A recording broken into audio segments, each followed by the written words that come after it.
Finish like a champion! In the waning moments of Super Bowl 35, Coach Brian Billick had only one thing on his mind. Vernon, if I get water thrown on me, you're fired. Oh, no. Well, you know you're going to get it today. Oh, it's too cold. Oh, I wasn't going to let you get me either. Dang, that's cold. And sticky. Oh. They know when they get that Gatorade bath, they're on TV. Like they didn't know it was coming. Come on, Coach. Coaches are the best actors in history. Forget Tom Hanks, Denzel Washington, Gwyneth Paltrow. Nothing. Jim Fossil?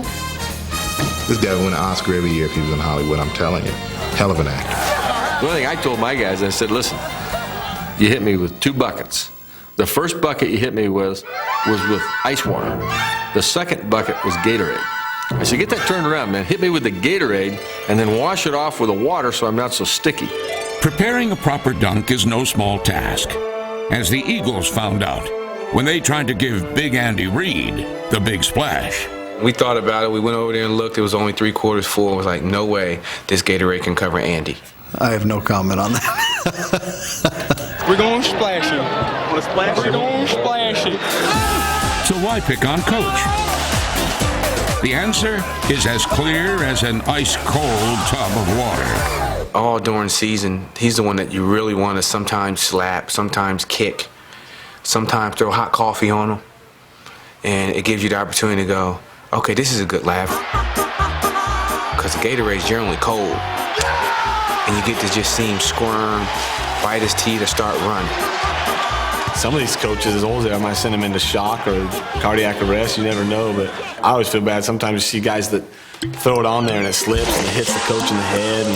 And not only does he get wet and cold, he gets a big bruise. Such safety concerns have caused some coaches to try to ban the bath. George Seifert has made it clear to his team many times, I don't want that goofy Gatorade bath.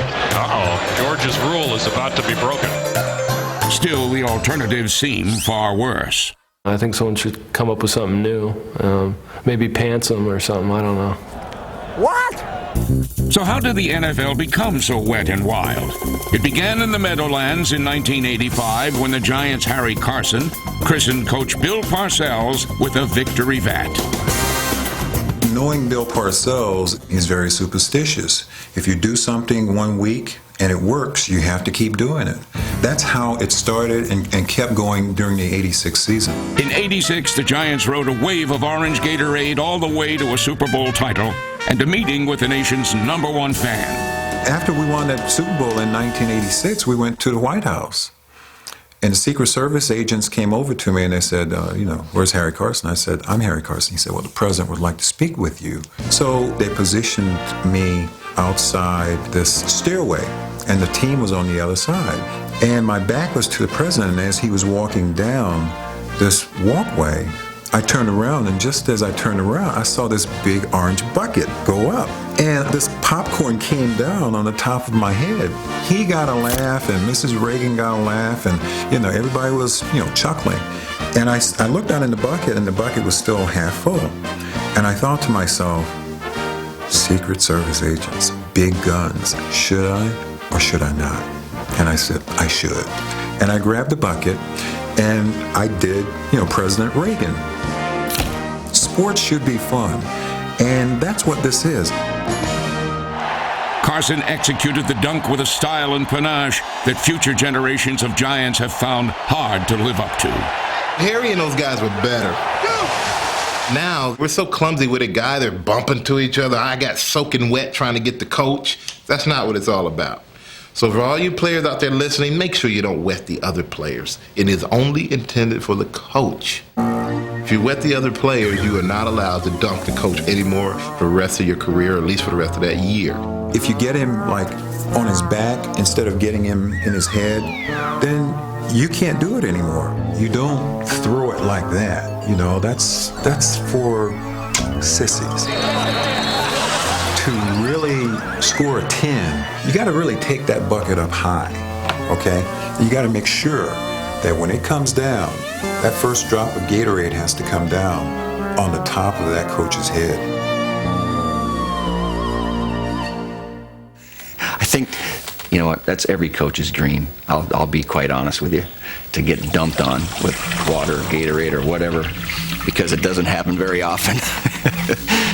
It's a good thing, believe me, it's a good thing. It's stupid, and it doesn't have any place in sports. And I would tell them before the game, if I was a head football coach, the first guy that throws Gatorade on me, $25,000 fine, I'm going to deck you. I think Sam should lighten up a little bit. That's a bonding thing, and it's harmless. I think if a player or players feel that they can't do that, there's something wrong with that situation.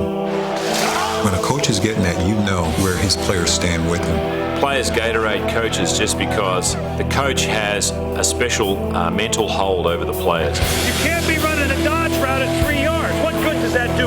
You gotta make it happen fast, man. Come out of your motion and get going. You know, it's the discipline of the game, and everyone has to do everything the coach says. You gotta start using your head now. And when you win a special game, I think the players feel like a lot of the pressure is released. At the very point where you go, the game's done, it's all over, we can't lose now, let's Gatorade the coach. And just realise that we're all regular people. It's a time where he can't really say anything over it because the team has achieved everything they set out to achieve. I think it's just sort of a rite of passage for a successful team. I think it's a way of saying thank you. As serious as the game is, during the course of the game, wondering and curious on what's going to happen, and then you're able to just like go ahead and celebrate and say this is a relief. You know, obviously whenever you can have men act like kids and everyone laugh at it, it brings something else to the game.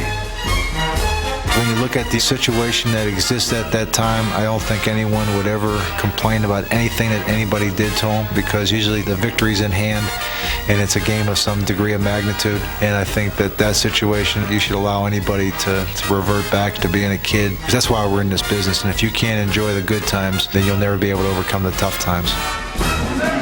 So ends the Diary of the Dunk. But remember, he who splashes last splashes best. There's going to be a payback day, no question about it. And I'm going to get him one of these days. I'm going to get him.